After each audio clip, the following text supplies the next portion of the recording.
Good morning વિદ્યાર્થી મિત્રો, એકલવ્ય કોમર્સમાં આપનું હાર્દિક સ્વાગત છે. આપણે ચેપ્ટર જોઈ રહ્યા હતા સીસીનું પહેલું ચેપ્ટર બેંકને લગતા પત્ર વ્યવહારો. એમાં આપણે ગઈકાલે જોયું હતું કે બેંકને મૂળ કેવી રીતે પત્ર લખવાનો હોય છે, કઈ બાબતોથી બેંકમાં પત્ર લખવામાં આવે છે. આપણને ખબર છે કે બેંકના વહીવટો અથવા તો બેંક સાથે બધા વ્યક્તિઓ જોડાયેલા હોય છે. સામાન્ય માણસથી લઈને કોઈ મોટા અધિકારી, ફિલ્મ સ્ટાર યા તો નેતા સુધીના વ્યક્તિઓ જે છે એ બેંકની સેવાઓનો લાભ લેતા હોય છે, બેંક સાથે જોડાયેલા હોય છે.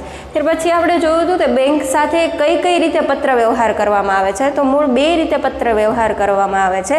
એક તો બેંકને વિનંતી કરતો પત્ર અને બીજું બેંકમાં ફરિયાદ કરતો પત્ર, કે બેંકની સુવિધાઓ કોઈ વ્યક્તિને અથવા તો ગ્રાહકોને વ્યાજબી ન લાગી હોય અથવા તો એની સુવિધાઓને લઈને, એની સર્વિસને લઈને કંઈ પણ પ્રશ્ન હોય તો એ પ્રશ્નોનો ઉકેલ કરવા માટે બેંકમાં ફરિયાદ પત્ર લખવામાં આવે છે. હવે આપણે જોવાનું છે કે બેંક વ્યવહારના ઉદાહરણના પત્રો, કે કેવી રીતે આપણને એ તો ખબર પડી ગઈ કે ભાઈ બેંકમાં એક તો વિનંતી પત્ર લખવાનો હોય અને એક તો ફરિયાદ પત્ર લખવાનો, પણ એના ઉદાહરણો કયા, કઈ બાબતો સાથે બેંકમાં પત્ર કેવી રીતે લખવાનો હોય. પત્ર લખવાનું ફોર્મેટ, એનું માળખું જે છે એ તમે 11મા ધોરણમાં ભણી ગયા છો, કેવી રીતે પત્ર લખવાનો હોય. હવે તમારે એ જોવાનું છે કે બેંકમાં કઈ બાબતો સાથે પત્ર કેવી રીતે લખવાનો રહેશે, બરાબર છે. તો એમાં પહેલું છે ખાતું ખોલાવવા અંગેનો પત્ર. આ એક ટિપિકલ બાબત છે કે ભાઈ પહેલાંના જમાનામાં શું થતું કે ભાઈ આધુનિકરણ હતું નહીં, કોમ્પ્યુટર કે મોબાઈલ કે એની કંઈ ફેસિલિટી એટલી બધી વિકસેલી નહોતી, બરાબર છે. ત્યારે આવું બધું કરવામાં આવતું કે જ્યારે તમારે ખાતું ખોલાવવું હોય બેંકમાં તો તમારે બેંકને પત્ર લખવાનું હોય છે. પણ અત્યારે એવું કંઈ છે નહીં. બેંકમાં ખાતું ખોલાવ્યું તો તમે રૂબરૂ બેંકમાં જાઓ, ફોર્મ આપે, ફિલઅપ કરીને આપો એટલે તરત જ બેંકમાં ખાતું ખુલી જાય છે, બરાબર છે. જોઈએ શું છે તો સામાન્ય રીતે બેંકમાં ખાતું ખોલાવવા માટે પત્ર લખવાનો હોય નહીં, બરાબર છે. સામાન્ય રીતે બેંકમાં જ્યારે ખાતું ખોલાવવું હોય તો એના માટે પત્ર લખવાનો હોતો નથી. બેંક દ્વારા નિયત કરેલા ફોર્મમાં જરૂરી વિગતો ભરી માગ્યા પ્રમાણેના પુરાવા આપીને જે તે બેંકમાં જમા કરાવવાના હોય છે. કે ભાઈ બેંક જે ફોર્મ આપે છે, જે ફોર્મેટ આપે છે તમને, બરાબર છે, એ ફોર્મ ભરી અને જે તે બેંક પુરાવા માગે, મોસ્ટલી પાન કાર્ડ માગે, આધાર કાર્ડ માગે, તો આ પુરાવા આપી અને બેંકમાં ખાતું ખુલી જાય. બેંક ભરેલા ફોર્મની ચકાસણી કરી અરજદાર પાસે ખાતું ખોલાવવા માટે જરૂરી લઘુત્તમ જમા રાશિ લઈને ખાતું ખોલી આપે છે. કે બેંક જે છે એ તમે જે ફોર્મ ભરીને આપો છો બેંકમાં, બેંક એને શું કરે તો કે એને તપાસે. શું કામે? કેમ કે એને એ જે ફોર્મમાં વિગતો ભરેલી હોય એ વિગતો પાછી કોમ્પ્યુટરમાં પણ ફિલઅપ કરવાની હોય છે, એટલે ખોટી વિગતો તમારા દ્વારા ન ભરાય એના માટે બેંક શું કરે છે કે તમે જે ફોર્મ ભરીને બેંકમાં આપેલું હોય એ ચકાસે છે અને ત્યાર પછી બેંકમાં હાવ મફત ઝીરો બેલેન્સથી ખાતું ન ખુલે, એટલે તમારા પાસેથી લઘુત્તમ જમા રાશિ એટલે કે ઓછી રાશિ લઈ, એટલે કે ઓછી રકમથી બેંક શું કરી દે છે તો કે તમારું ખાતું ખોલી દે છે, ઓછી રાશિ જમા કરીને. લઘુત્તમ એટલે કે અલગ બેંકની અલગ લઘુત્તમ રાશિ હોય. કે ભાઈ બરોડા બેંક છે તો એમાં તમે 1000 રૂપિયા રાખીને ખાતું ખોલાવી શકો, HDFC છે તો એમાં તમારી ઇનિશિયલ બેલેન્સ જે છે એ 10,000 હોવી જોઈએ, ત્યારબાદ તે તમારું ખાતું, એટલે ટૂંકમાં એ બેંક દ્વારા નક્કી કરેલી હોય લઘુત્તમ રાશિ, એ રાશિ જમા કરી અને તમને ખાતું ખોલી આપે છે. ત્યાર પછી તમને આપેલું છે બેંકનું ફોર્મેટ, જે ફોર્મ તમને ભરવા માટે આપે છે એ ફોર્મ તમને આપેલું છે તમારી બુકમાં, એ સાથે જોતા જાજો, બરાબર છે. Account opening form four individuals, કે પર્ટિક્યુલર એક વ્યક્તિને બેંકમાં ખાતું ખોલાવવું હોય તો એના માટે બેંક કયા પ્રકારનું ફોર્મ જે છે એ તમને ભરવા આપે છે એનું એક એક્ઝામ્પલ તમને આપેલું છે, બરાબર. પહેલાં તો બ્રાન્ચ આપેલી છે કે જે બેંક અથવા તો જે ગામમાં બેંકની બ્રાન્ચ હોય એ ગામનું નામ લખવાનું હોય છે બ્રાન્ચમાં. અકાઉન્ટ નંબર બેંક તમને જ્યારે ફોર્મ ભરો ત્યારે તમને ખ્યાલ નથી હોતો, બેંક દ્વારા જ્યારે તમારું ફોર્મ એક્સેપ્ટ કરવામાં આવે અને ત્યાર પછી ખાતું ખોલાઈ જાય ત્યાર પછી તમને અકાઉન્ટ નંબર સોંપવામાં આવે છે. ત્યાર પછી ડેટ છે, બ્રાન્ચ આલ્ફા છે, એ તમારે કાંઈ ભરવાનું નથી હોતું. સ્કીમ કોડ છે એ પણ તમારે ભરવાનો નથી હોતો. તમારે ખાલી શું ભરવાનું હોય, એક તો બ્રાન્ચ, તમે અમરેલીની કોઈ પણ બેંકમાં ખાતું ખોલાવતા હોય તો આ અમરેલી લખવાનું હોય, અમદાવાદની કોઈ પણ બેંકમાં ખાતું ખોલાવતા હોય તો અમદાવાદ. બ્રાન્ચ એટલે કે તમે જે કોઈ બ્રાન્ચ એટલે કે જે ગામની બેંકમાં જે કંઈ પણ ખાતું ખોલાવો છો એ બ્રાન્ચનું નામ અને ડેટ, જે દિવસે તમે બેંકમાં ખાતું ખોલાવો છો એ દિવસની તારીખ તમારે ડેટમાં લખવાની હોય છે. અકાઉન્ટ નંબર તો તમને બેંક તરફથી જ્યારે મળે ત્યારે તમારે ભરવાનો હોય છે, એટલે એ તમારે હાલ કંઈ ભરવાનું થતું નથી.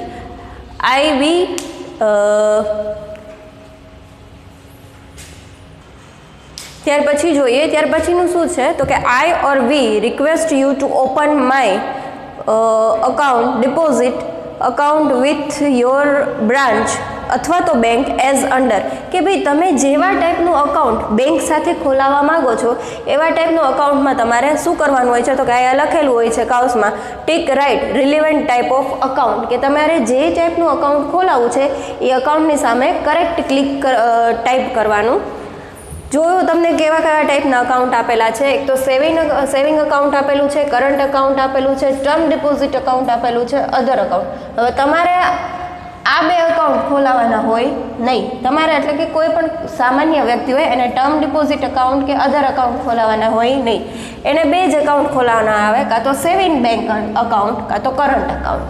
બરાબર, આ બેમાંથી કોઈ પણ એક અકાઉન્ટ જે છે વ્યક્તિ ખોલાવી શકે છે. મોસ્ટલી આ બે જ અકાઉન્ટ ખોલાવવાના હોય છે, એક તો સેવિંગ બેંક અકાઉન્ટ અને એક તો કરંટ અકાઉન્ટ. બરાબર, ત્યાર પછી ફૂલ નેમ ઇન કેપિટલ લેટર્સ. તમે જ્યારે બેંકમાં ખાતું ખોલાવવા જાઓ અને એ ફોર્મ ભરતા હોય તો કમ્પલસરી તમે જે તમારું નામ લખો છો એ કેપિટલ લેટર્સમાં લખવાનું આવે. બરાબર, યાદ રાખજો, તમે જ્યારે બેંકમાં ખાતું ખોલાવવા જાઓ છો અને તમારું નામ લખો છો એ કેવી રીતે લખવાનું હોય છે તો કે કેપિટલ લેટર્સમાં લખવાનું હોય છે. કાઉસમાં તમને ઇન્સ્ટ્રક્શન આપેલી છે કેવી રીતે લખવાનું તો કે in the order of first middle and last name living as a space between words, કે ભાઈ પહેલાં તમારે શું લખવાનું ફર્સ્ટ મિડલ અને લાસ્ટ નેમ. ફર્સ્ટ મિડલ અને લાસ્ટ નેમ એટલે તમારા નિક નેમ પાડેલા હોય એ નહીં હો, પેલા હુલામણા નામ પાડેલા હોય નહીં. ફર્સ્ટ નેમ એટલે કે તમારું પોતાનું નામ, મિડલ નેમ એટલે કે તમારા ફાધરનું નામ અને થર્ડ નેમ એટલે કે તમારી સરનેમ જે હોય એ એડ કરવાની હોય છે. ફર્સ્ટ મિડલ અને લાસ્ટ નેમ એટલે કે પહેલાં તમારું પોતાનું નામ આવશે, ત્યાર પછી તમારા ફાધરનું નામ આવશે, હસબન્ડ હોય તો હસબન્ડનું નામ આવે અને ત્યાર પછી તમારી સરનેમ આવે. પણ કમ્પલસરી તમે જે કાઉસમાં લખો છો જેવી રીતે તમને આમાં કાઉસ આપેલા છે યા તો બોક્સ આપેલા છે એ એક બોક્સમાં એક જ લેટર આવવો જોઈએ. બરાબર છે, માની લો કે મારું નામ મારા નામનું ફોર્મ ભરતી હોય તો મારું નામ નેહલ હોય તો આ NEHAL એટલે એક બોક્સમાં ખાલી એક લેટર, પણ કેવી રીતે લખવાનું તો કે કેપિટલમાં. ત્યાર પછી ડેટ ઓફ બર્થ, તમારી ડેટ ઓફ બર્થ લખવાની હોય, પણ અહીંયા તમને જેવી રીતે ઇન્સ્ટ્રક્શન આપેલી છે એવી રીતે DDMMYY. DD એટલે કે ડેટ, પહેલાં તમારે ડેટ લખવાની, MM મીન્સ મંથ, ત્યાર પછી YY એટલે કે યર તમારું જે હોય. પછી પાન કાર્ડ, પાન કાર્ડમાં તમને જે ઇન્ફોર્મેશન આપેલી હોય અથવા તો જે પાન કાર્ડ નંબર હોય એ તમારે અહીંયા મેન્શન કરવાનો હોય છે.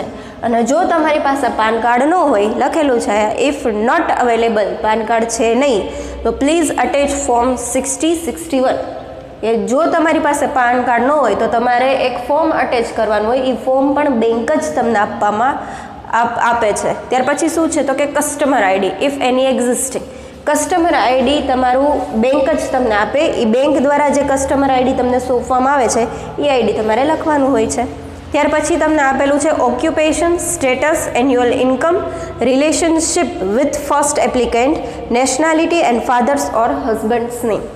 કે ભાઈ ઓક્યુપેશન, કે તમે જે કાંઈ ધંધો કરો છો, બરાબર છે, ગવર્મેન્ટ જોબ કરો છો, પ્રાઇવેટ જોબ કરો છો. ઓક્યુપેશન એટલે કે તમે જે કાંઈ પણ કાર્ય કરો છો અથવા તો જોબ કરો છો એ લખવાનું હોય. સ્ટેટસ એટલે કે તમે કયા પ્રકારની જોબ કરો છો, ટીચર છો, ડૉક્ટર છો, વકીલ છો તો એ સ્ટેટસ લખવાનું હોય છે. એન્યુઅલ ઇન્કમ કે વાર્ષિક તમારી આવક શું છે એ મેન્શન કરવાનું છે. Relationship with first applicant, relationship with first applicant એટલે કે જો તમે બિલો 18 યર્સ છો, મીન્સ કે 18 વર્ષથી નાના છો તો તમારું એકલું બેંકમાં અકાઉન્ટ ખુલે નહીં. તમારા એકનું બેંકમાં અકાઉન્ટ ખુલશે નહીં, તમારે કોઈકની સાથે જોઈન્ટ અકાઉન્ટ ખોલાવવું પડે. બરાબર છે, તમારા ફાધર સાથે જોઈન્ટ અકાઉન્ટ ખુલી શકે, મધર સાથે જોઈન્ટ અકાઉન્ટ ખુલી શકે, યા તો તમારા કોઈ મોટા ભાઈ બહેન હોય તો એની સાથે તમારું જોઈન્ટ અકાઉન્ટ ખોલવામાં આવે. અબો 18 યર્સ હોય એટલે કે 18 વર્ષથી ઉપર ના થાવ ત્યાર પછી જ તમારું સેપરેટ એકલાનું બેંકમાં ખાતું ખુલે. તો તમે જે વ્યક્તિ સાથે ખાતું ખોલાવો છો જોઈન્ટમાં, તો એની સાથે તમારા સંબંધો શું છે? ફાધર સાથે ખોલાવો છો, બ્રધર સાથે ખોલાવો છો, સિસ્ટર યા તો મધર, તો એ ફર્સ્ટ એપ્લિકેન્ટનું સાથે તમારા રિલેશન શું છે એ અહીં મેન્શન કરવાના હોય છે. નેશનાલિટી આપણને બધાને ખબર છે કે આપણે બધા ભારતીયો છીએ, બરાબર છે, તો નેશનાલિટીમાં ફક્ત ઇન્ડિયન લખવાનું આવશે. કોઈક ફોરેનનું હોય તો અહીંયા ફોરેન લખે. ફાધર્સ ઓર હસબન્ડ્સ નેમ, તમે તમારા ફાધર સાથે જો અકાઉન્ટ ખોલાવતો હોય તો અહીંયા તમારા પપ્પાનું નામ, હસબન્ડ જો કે અત્યારે હોય નહીં, પણ હસબન્ડ સાથે જો ભવિષ્યમાં ખોલાવવાનું થાય તો તમારા હસબન્ડનું નેમ, તમારા પતિદેવનું નામ લખવાનું રહેશે. ત્યાર પછીનું ફોર્મ જુઓ, please choose form the following.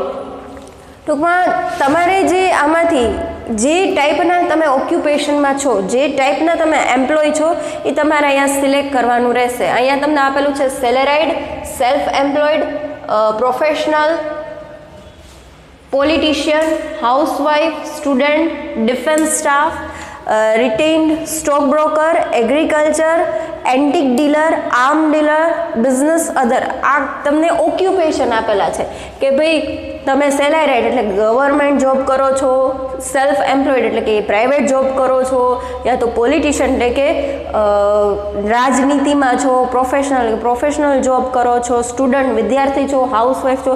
તો તમે જે ટાઈપના ઓક્યુપેશનમાં હો, બિઝનેસ કરતા હો તો બિઝનેસમાં એક ફોર્મ એટલે કે એક ટાઈપ જે છે એ તમારે સિલેક્ટ કરવાનું થાય, બરાબર. આમાં હાઉસવાઇફનો ઓપ્શન એ આપેલો છે એટલે કે તમારા મમ્મીઓ પણ આમાં ખાતું ખોલાવી શકે.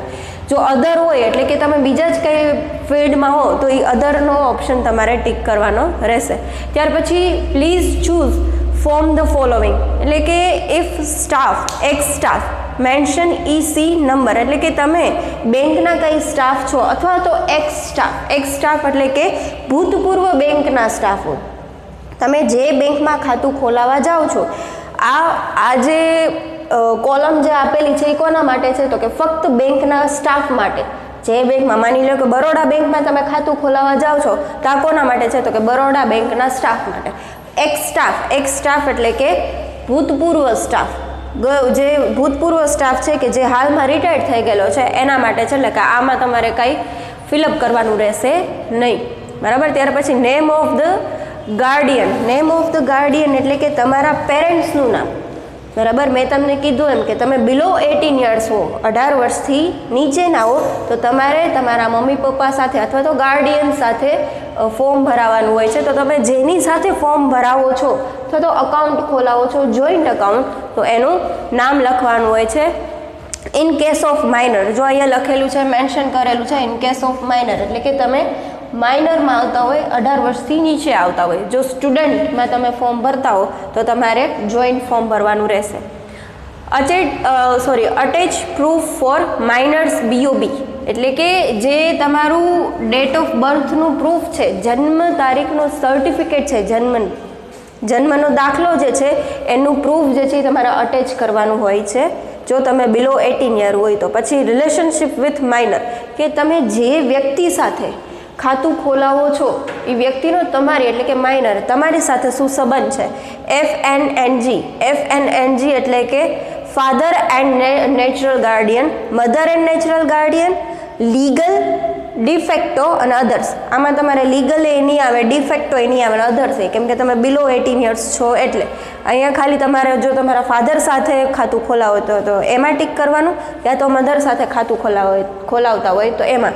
લીગલમાં એટલે કે તમે તમારા ભાઈ બહેન સાથે ખાતું ખોલાવતા હોય તો એ આવે, બરાબર છે. બાકી ડિફેક્ટો અને અધર્સ તમારે કંઈ રિલેટેડ.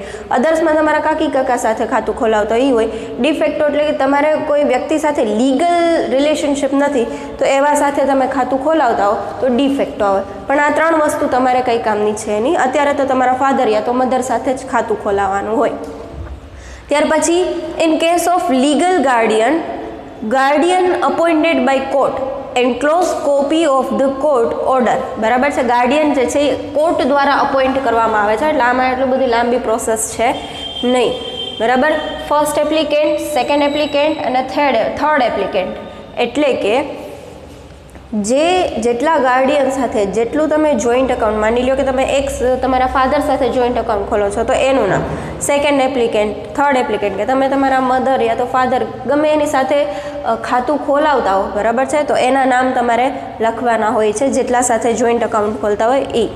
ત્યાર પછી operating instruction please mark right in appropriate box, કે ભાઈ તમારે તમારું ખાતું કેવી રીતે ઓપરેટ કરવાનું છે. Self, either or survivor, former or survivor, jointly, any one or survivor or other.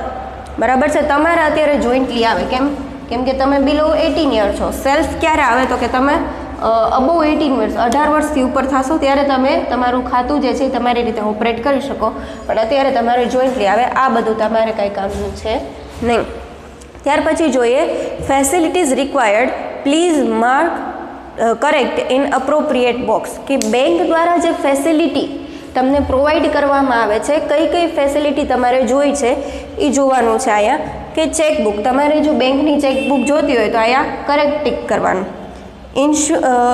Issued checks series number, જે પહેલો ચેકની સિરીઝ હોય એ સિરીઝ અહીંયા લખવાની, અને જે છેલ્લા ચેકની સિરીઝ હોય એ અહીંયા લખવાનું. મીન્સ કે ચેક નંબર જે તમને આપેલા હોય, માની લો કે 5 ચેક આપેલા હોય તો 5 ચેકમાં સિરીઝ નંબર ઉપર લખેલી હોય, તો પહેલા ચેકથી લઈને છેલ્લા ચેક સુધીની સિરીઝ નંબર તમારે અહીંયા મેન્શન કરવાની હોય છે. ડેટ ઓફ ઇશ્યુ, જે દિવસે તમારી ચેકબુક ઇશ્યુ થઈ હોય એની ડેટ. પછી તમારે બેંકની પાસબુક જોતી હોય તો ત્યાં ટિક કરવાનું, પોસ્ટ દ્વારા જોતી હોય તો ત્યાં ટિક કરવાનું, ઈમેલ દ્વારા જોતું હોય તો ત્યાં ટિક કરવાનું, અને ડિલિવરી એટ બ્રાન્ચે તમારે ડિલિવરી કરવી હોય તો અહીંયા ટિક કરવાનું. બરાબર છે. ત્યાર પછી બીજી કે સ્ટેટમેન્ટ ફ્રીક્વન્સી, તમારે જે ચેકબુકમાં અથવા તો તમારી પાસબુકમાં જે સ્ટેટમેન્ટ આવે છે લખાયેલા, બરાબર છે, તમે ઘણીવાર પૈસા જમા કરાવવા જતા હો તો એક વ્યક્તિ તમારી પાસબુકમાં કે એ ફટાફટ કોમ્પ્યુટરમાં રાખે તો પ્રિન્ટ મશીનમાં રાખી અને એમાં એન્ટ્રી પાડતા હોય છે કે ભાઈ આજે આ તારીખે તમે આટલા રૂપિયા જમા કરેલા, એની એન્ટ્રી શેમાં પડે તો કે પાસબુકમાં. તો હવે એ એન્ટ્રી તમારે ક્યારે જોઈએ છે, સ્ટેટમેન્ટ ક્યારે જોઈએ છે બેંકનું, તો કે મંથલી, મહિને એકવાર યા તો ક્વાર્ટરલી, 4 મહિને કાં તો 6 મહિને એકવાર, એવી રીતે. બરાબર. ત્યાર પછી ઇન્ટરનેટ બેન્કિંગ, તમારે ઇન્ટરનેટ બેન્કિંગ જોતું હોય તો બરોડા કનેક્ટ, તો અહીંયા તમારે રાઈટ ક્લિક કરવાનું. એટલે શું કરે તો કે ત્યાંથી એક વ્યક્તિ જે હોય, તમે ખાતું ખોલાવવા જતા હોય, વ્યક્તિ જે છે બરોડા બેંકમાં તમે ખાતું ખોલાવતા હોય ને તો બરોડા બેંકની એપ્લિકેશન તમારા ફોનમાં ડાઉનલોડ કરી દે. ત્યાર પછી ડેબિટ કમ એટીએમ કાર્ડ, તમારે એટીએમ કાર્ડ જોતું હોય તો અહીંયા કરેક્ટ કરવાનું. બીઓબી કાર્ડ જોતું હોય, બરોડા બેંકનું કાર્ડ જોતું હોય તો તમારે અહીંયા કરેક્ટ ટિક કરવાનું રહેશે. ત્યાર પછીનું છે please credit cum ATM card in the name of the first all applicants, તમે જે પહેલું નામ લખશો, બરાબર છે, અહીંયા તમને 3 કોલમ આપેલી છે કે તમારે જે નામેથી ડેબિટ અથવા તો એટીએમ કાર્ડ જોઈએ છે એ નામ તમારે અહીંયા લખવાનું રહેશે.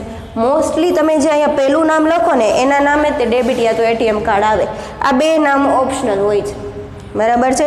તમારે અહીંયા ફર્સ્ટ એપ્લિકેન્ટ એટલે કે અહીંયા તમે તમારું નામ લખો ને, બરાબર, તો તમારા નામે એટીએમ યા તો ડેબિટ કાર્ડ આવે.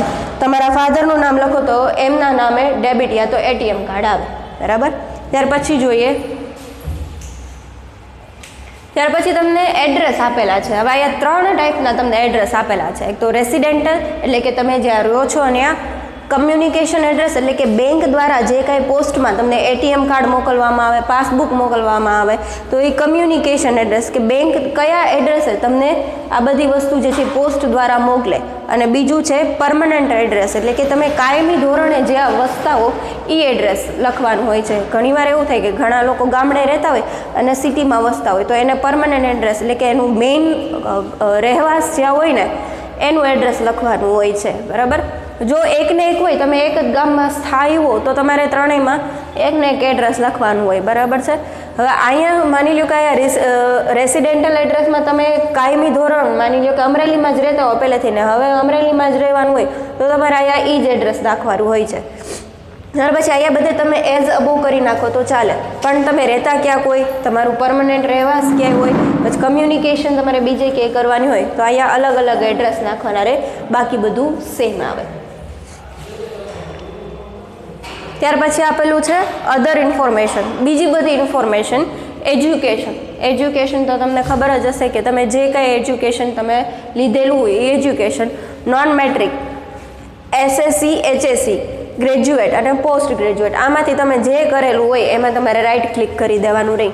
ત્યાર પછી મંથલી ઇન્કમ, તમારા મહિનાની આવક કેટલી છે, અપ ટુ 5,000, 5,001 ઓર 10,000, 10,001 ઓર 20,000, 20,001 ઓર 50,000, 50,001 ઓર 1 લાખ અને અબોવ 1 લાખ, બરાબર છે. જે રીતની તમારી ઇન્કમ હોય એ ઇન્કમ ઉપર તમારે કરેક્ટ ક્લિક કરવાનું. Then expected annual turnover in the account, કે તમારે એન્યુઅલ એટલે કે વાર્ષિક કેટલા વ્યવહારો થવાના છે તમારા ખાતામાં, એ તમારે એની રકમ લખવાની રહેશે, બરાબર. ત્યાર પછી ઇફ સેલેરાઇડ એમ્પ્લોય વિથ, કે તમને સેલેરી તો મળે જ છે, પણ તમે કયા ઓક્યુપેશન સાથે જોઈન્ટ છો અને તમને સેલેરી મળે છે, તો પ્રોપ્રાઇટરશિપ છે, પબ્લિક લિમિટેડ છે, એમએનસી એટલે કે મ્યુનિસિપલ કોર્પોરેશન છે, પાર્ટનરશિપ છે, પબ્લિક સેક્ટર છે, પીવીટી એલટીડી, ગવર્મેન્ટ, અધર, જે ટાઈપનું તમારું ઓક્યુપેશન હોય, જે ટાઈપમાંથી તમે સેલેરી અર્ન કરતા હોય એ ટાઈપમાં તમારે કરેક્ટ, એટલે કે તમારે કયામાં કરવાનું રહેશે નહીં. તમારા ફાધર ફોર્મ ભરતા હોય તો એને. પછી ઇફ પ્રોફેશનલ, માની લો કે તમે કોઈ બિઝનેસમાં જોબ કરતા હોય તો પીવીટી એલટીડી આવે, યા તો પ્રાઇવેટ સેક્ટર આવે, ગવર્મેન્ટ જોબ કરતા હોય તો ગવર્મેન્ટમાં આવે, બીજો કંઈ ધંધો કરતા હોય તો અધર્સમાં આવે, મ્યુનિસિપલ કોર્પોરેશન સાથે હોય તો એ આવે, જોઈન્ટ વેન્ચર એટલે કે કોઈ સાથે તમે પાર્ટનરશિપમાં ધંધો કરતા હોય તો પ્રોપ્રાઇટરશિપ, એ પાર્ટનરશિપ આવે. તો એવી રીતે તમારે સિલેક્ટ કરવાનું રહેશે. ત્યાર પછી પ્રોફેશનલ, તમે પ્રોફેશનલ કોઈ હો, ડૉક્ટર હો, આર્કિટેક્ટ હો, સીએ હો, સીએસ હો, કન્સલ્ટન્ટ હો, એન્જિનિયર હો, લોયર હો, અધર, તો એ તમારે સ્પેસિફાઈ કરીને લખવાનું રહેશે, ટિક કરવાનું રહેશે, બરાબર છે. ઇફ બિઝનેસ, તમારે કાંઈ બિઝનેસ હોય, શેનો બિઝનેસ, તો કે મેન્યુફેક્ચરિંગ, ઉત્પાદનનો ધંધો હોય, રિયલ એસ્ટેટ હોય, જમીન મકાનની લેવેચ કરતા હોય, એન્ટિક ધંધો કરતા હોય, સર્વિસ પ્રોવાઈડર, જોબ કોઈને પ્રોવાઈડ કરતા હોય, ટ્રેડર હો, આર્મ્સ ડીલર હો, એગ્રીકલ્ચર એટલે કે ખેતીવાડી કરતા હો, સ્ટોક બ્રોકર હો, અધર, બીજું કંઈ હોય તો તમારે સ્પેસિફાઈ કરીને લખવાનું. ડિક્લેરેશન, પ્લીઝ માર્ક, હવે આ ડિક્લેરેશન છે જે તમારે આમાં કાંઈ ટીક માર્ક કરવાનું રહેશે નહીં. આ બધું બેંક દ્વારા ફોર્મ ભરવામાં આવે. ત્યાર પછીનું છે introduction form and living account holder. આમાં તમારે ખાલી બસ નેમ લખવાનું, એડ્રેસ લખવાનું, જે ગામમાં રહ્યો છો એનો પિનકોડ, ટેલિફોન નંબર જો હોય તો, અધરવાઇઝ ડેશ કરી દેવાનું. ઈમેલ આઈડી તમારું ખાસ નાખવાનું રહેશે. ફેક્સ નાખો કમ્પલસરી હોતો નથી, પણ મોબાઈલ નંબર નાખવો કમ્પલસરી હોય છે. ત્યાર પછી બેંક દ્વારા ભરવામાં આવતી ઇન્ફોર્મેશન, અકાઉન્ટ નંબર નાખવાનો હોય છે, ડેટ ઓફ ઓપનિંગ અકાઉન્ટ, જે દિવસે તમારું ઓપનિંગ અકાઉન્ટ ખોલેલું હોય એ દિવસ, customer ID, branch name, type of account, કયા ટાઈપનું તમે અકાઉન્ટ ખોલાવો છો એ તમારે લખવાનું હોય છે. બાકી જેટલી પણ આઇટમ છે, બરાબર છે, આ જે કોલમ તમને આપેલું છે એ બધું બેંક દ્વારા ભરવામાં આવે છે. બસ તમારે ખાલી અહીંયા ભરવાનું હોય છે તમારું નામ, સ્પેસિમેન સિગ્નેચર, કે અહીંયા તમે જે પર્ટિક્યુલર સિગ્નેચર કાયમી ધોરણે જે સિગ્નેચર કરતા હોય છે એ અહીંયા તમારાનું સ્પેસિમેન એટલે કે તમારે અહીંયા સિગ્નેચર કરવાની હોય છે. ત્યાર પછી તમારો અહીંયા ફોટો અટેચ કરવાનો હોય છે. જો જોઈન્ટ અકાઉન્ટ ખોલાવતા હોય તો અહીંયા તમારું નામ ને અહીંયા તમારા ફાધરનું નામ, તમારી સિગ્નેચર, તમારા ફાધરની સિગ્નેચર, ઉપર તમારો ફોટો, તમારા ફાધર અથવા તો મધરનો ફોટો, બરાબર. ત્યાર પછીનું છે form DA, first nomination form. Nomination form એટલે કે માની લો કે મારું અકાઉન્ટ બેંકમાં છે, બરાબર છે, મને કંઈ થયું યા તો મારી નેચરલ ડેથ થઈ જાય તો હવે મારા પૈસા છે કે બેંક થોડી રાખી લે, ન રાખે ને, બરાબર છે. એટલે મારી પાછળના જે હોય ને એને દેવાનું. નોમિનેશનમાં માની લો કે મેં મારા સનનું યા તો મારા હસબન્ડનું, મારા ફાધરનું, જેનું નામ લખાવેલું હોય અને મારા ડેથ પછી એને એ પૈસા મળી જાય. એટલે નોમિનેશનમાં તમારે જેનું નામ લખવાનું હોય એનું નામ તમારે એડ કરી દેવાનું હોય છે. જેવી રીતે તમને ઇન્ફોર્મેશન માગેલી હોય કે એનું નામ લખવાનું હોય, નેશનાલિટી લખવાની હોય, એડ્રેસ ઓફ નોમિની, કે નોમિનેશન જેમાં તમે જેનું નામ નાખેલું છે એ નોમિનીનું એડ્રેસ શું છે, એની સાથે રિલેશન શું છે, કે ભાઈ તમારો સન છે, ફાધર છે, મધર છે, જેનું નામ તમારે નોમિનીમાં લખવું હોય એની સાથેના રિલેશન લખવાના હોય, એજ લખવાની હોય છે, એની નેશનાલિટી એટલે કે ઇન્ડિયન છે, ફોરેન છે, જ્યાંની એની નેશનાલિટી હોય તમારે લખી દેવાની હોય છે. ત્યાર પછી જો તમારી પાસે પાન કાર્ડ હોય, બરાબર છે, તો પાન કાર્ડની ડિટેલ અહીંયા લખવાની હોય છે. એક તો photo identity, type of document, કે ભાઈ ફોટો આઈડેન્ટિટી, ત્યાર પછી જેટલા પ્રકારના તમે ફોટા આપો છો, 1 ફોટો, 2 ફોટો, 3 ફોટા, ત્યાર પછી આઈડેન્ટિટી એટલે કે પાન કાર્ડ નંબર તમારે એડ કરવાનો હોય, આધાર કાર્ડમાં નંબર આપેલો હોય એ એડ કરવાનો હોય છે. ત્યાર પછી ડેટ ઓફ ઇસ્યુ, કે પાન કાર્ડ હોય તો એ ક્યારે ઇસ્યુ કરવામાં આવેલું છે, આધાર કાર્ડ હોય તો એ ક્યારે ઇસ્યુ કરવાનું હોય છે. પ્લેસ ઓફ ઇસ્યુ, તમે અમરેલીના છો તો અમરેલીમાંથી તમે પાન કાર્ડ મગાવેલું છે, કઢાવેલું છે, આધાર કાર્ડ અમરેલીમાંથી એટલે કે પ્લેસ જે જગ્યાએથી તમે તમારું કાર્ડ કઢાવેલું હોય વેલિડ અપ ટુ કઈ તારીખ સુધી પાન કાર્ડ અથવા તો આધાર કાર્ડ વેલિડ છે એ લખવાનું હોય છે. આના form 6061 to be filled by these who do not have PAN card, જેની પાસે પાન કાર્ડ નથી એવા વ્યક્તિ આ ફોર્મ ભરવાનું હોય છે. એટલે કે તમારે કયામાં કરવાનું નહીં. તમે જોઈન્ટ અકાઉન્ટ ખોલાવતા હોય તો સ્વાભાવિક છે તમારા મધર યા તો ફાધર સાથે ખોલાવતા હોય એટલે એની પાસે પાન કાર્ડ હોય જ છે.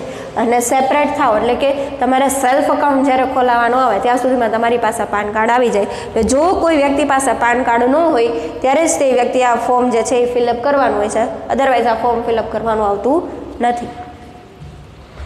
ત્યાર પછીનું KYC identification documents papers to be submitted by applicants. KYC જે છે ડોક્યુમેન્ટ્સ અથવા તો પેપર્સ એ ટોટલી બેંક રેડી કરે છે, બરાબર છે. એ તમારે કંઈ રેડી કરવાના થતા નથી. એ જેટલી પણ અહીંયા આઇટમો માગેલી છે list 1 latest recent photo identification documents અને list 2 latest recent document showing address proof, કે તમારા જે તમે ફોટો આપેલું છે એનું આઈડેન્ટિફિકેશન શું છે કે ભાઈ હા તમે જે ફોટો આપેલો છે એ તમે જ છો, એનું આઈડેન્ટિફિકેશન શું છે, યા તો તમે જે એડ્રેસ આપેલું છે એનું આઈડેન્ટિફિકેશન. ત્યારે આટલા બધા ડોક્યુમેન્ટ્સ તમારી પાસેથી કોઈ નથી માગતું, બરાબર છે. ખાલી પાન કાર્ડ અને આધાર કાર્ડ જ માગે છે.